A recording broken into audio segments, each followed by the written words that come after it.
welcome to Tater Games. You guys thought you were safe from the static clock, didn't you? There is no escape. We just got a letter. I wonder who it's from. Ah, it's a letter from an online troll. This is Tater's big box of banana bread, but I couldn't fit the banana bread, so I just put big box of, and we can fill it with more than just banana bread, which is our word here for questions. What did you study? Creative technology at AUT University for a very short time, given 6 months. They don't really teach you that much. You kind of, it's just self-employed work and you get a qualification afterwards, so it's a bit weird. Would you ever consider working on a big project and do weekly devlogs? I would love to see you make something really big.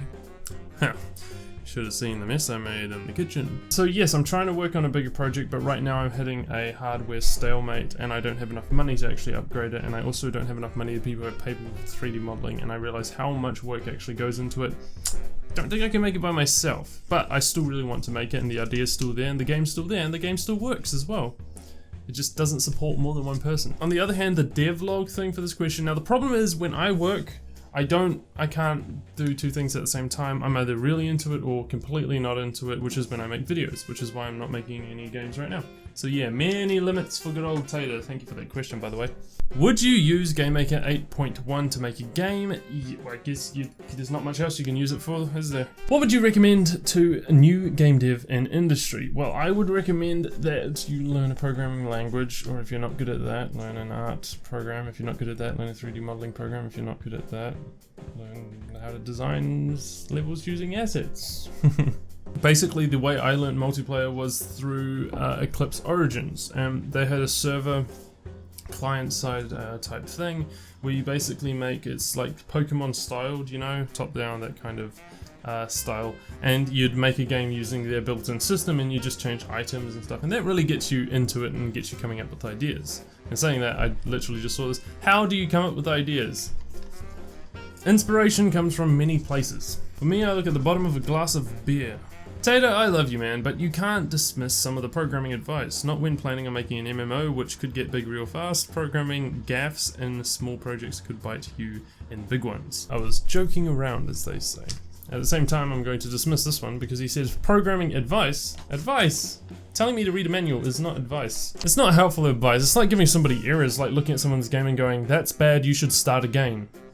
Okay, what was bad about it? No, I can't tell you that. Alright, now for the chunk of the video, get those comments and stuff out of the way. It's a new day, by the way, just so you know. That's why everything's different. My mustache has probably grown 0.01 centimeters. So we all know Ketchup. I've actually made a few videos before. I've tried to replicate some of the games that they make, but it gets worse than that. There are actually people out there, or companies out there, making quite a bit of money on even simpler apps than Ketchup apps. Well, I want to be part of this cheese pie too. See, the issues that I have with it is that it's really, really easy money, and since money is something I'm struggling with right now to push my MMO forward, I really want to make some. So I will take any way possible, including some cheap, sneezy little methods, and this channel is basically documenting my descent from an honest game developer to a very conniving, devilish, scheming person who loves himself some noodles. Dry noodles. Completely contradicts what I said last week. However, there is a lot of money in this type of stuff, so let's go over how to do it. First things first, these things are...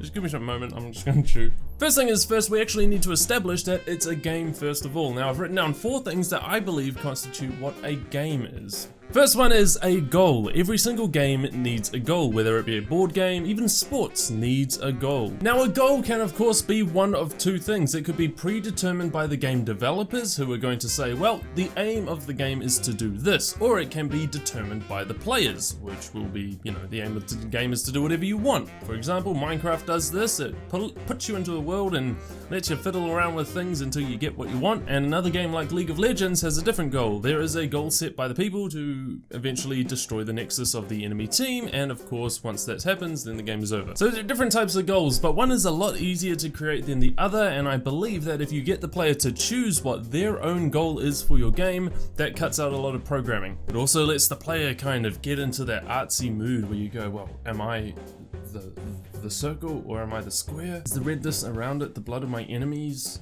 Next up is of course an obstacle. Obstacle is very, very necessary, or else there is nothing blocking the path to get to the goal. So in a sense, it actually gives the goal meaning. And what does this mean? Well, we need an obstacle that is easily achievable and something that's not really hard to program in. Now, one thing that a lot of games do is actually use time as their obstacle, as in you either don't have enough time, or you're under time pressure, or maybe you're trying to get it at a better time than before. This is something that we don't actually need to program in, because we can program in time taken to perform something. Basically, the obstacle of playing the game is that if you don't have enough time to play it, then you're not going to get anywhere. Next up is of course decision. Decision is very important. You need something for the player to input, or if they do not input anything, then there is absolutely no skill to the game, there is no purpose. In fact, it's not even a game, it's a motion picture. So decision is very important, and the minimum amount of decisions you can have within your game is 1, and the only time it's a decision is when there is more than one outcome that you can choose. So 2. In this case, we can either cheek our way out. The input that the player actually has within the game is to either tap the screen or not tap the screen. Finally, here we have the world's #1 thing that everybody looks forward to, is progression. Progression is really important when you want to actually make changes within your game as your player plays. In this one, I decided to go with a number. A number is very easy to implement, and of course it can just change and all that type of stuff. So thinking, okay, we have the simplest game possible using the simplest form of the 4 things that actually make a game a game.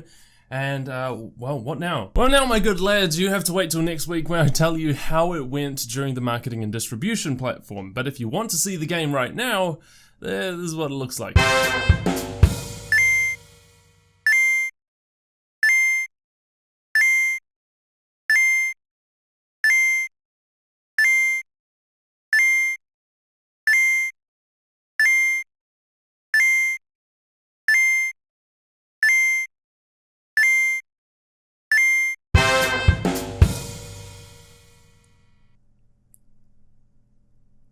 What am I doing with my life?